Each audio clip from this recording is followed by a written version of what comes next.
The Civil War was caused by a chain of events that pit the North and South against one another.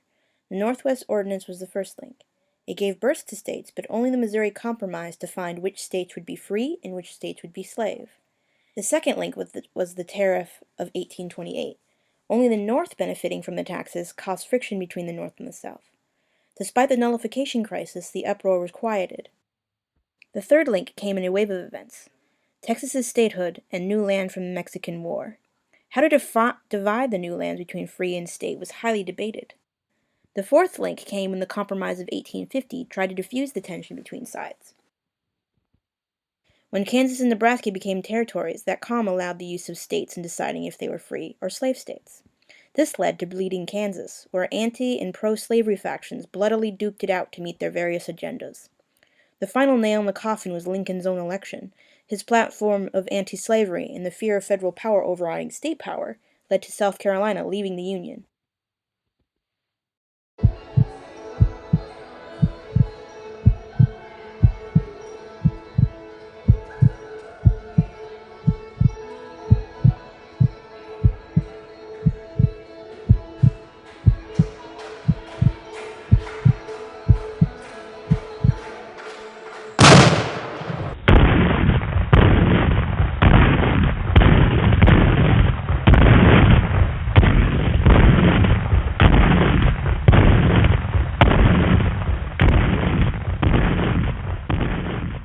Our new government is founded upon the great truth that the Negro was not equal to the white man. Alexander Stephens, Vice President of the Confederate States of America. A house divided against itself cannot stand. I believe this government cannot endure permanently half slave and half free. Abraham Lincoln. The war was an unnecessary condition of affairs and might have been avoided if forbearance and wisdom had been practiced on both sides. Robert E. Lee. God gave us Lincoln and liberty. Let us fight for both. Ulysses S. Grant. I want to live in no country in which the man who blacks my boots and curries my horse is my equal. Lawrence T. Whitford, Senator from Texas. The war in America has resolved itself into a war between freedom and slavery. The London Gazette.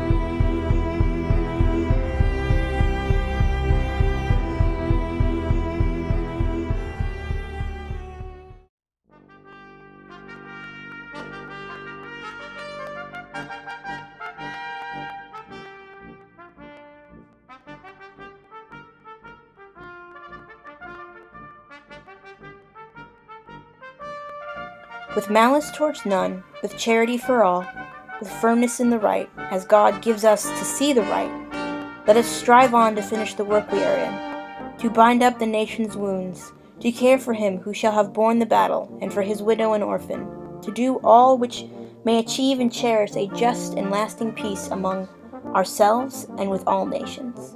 Abraham Lincoln.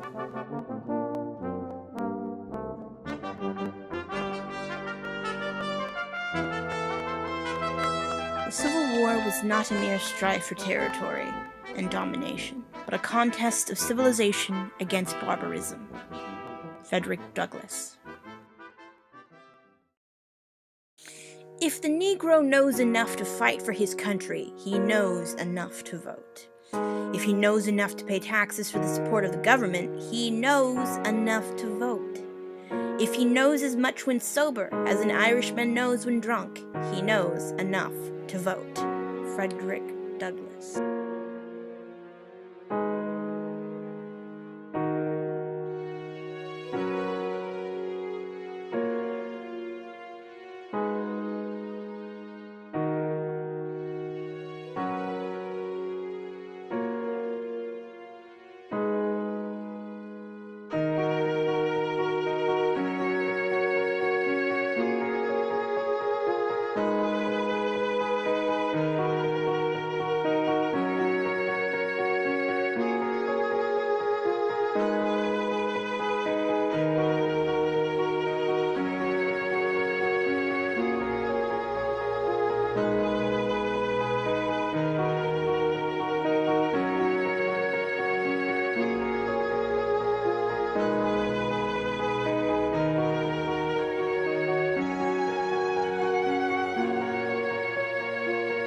The legacy of the Civil War is complex.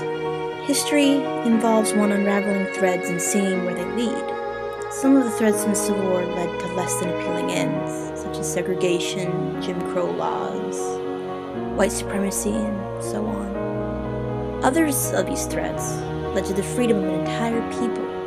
Although that was not its intent, it set a precedence of who was a citizen and what rights all citizens could have.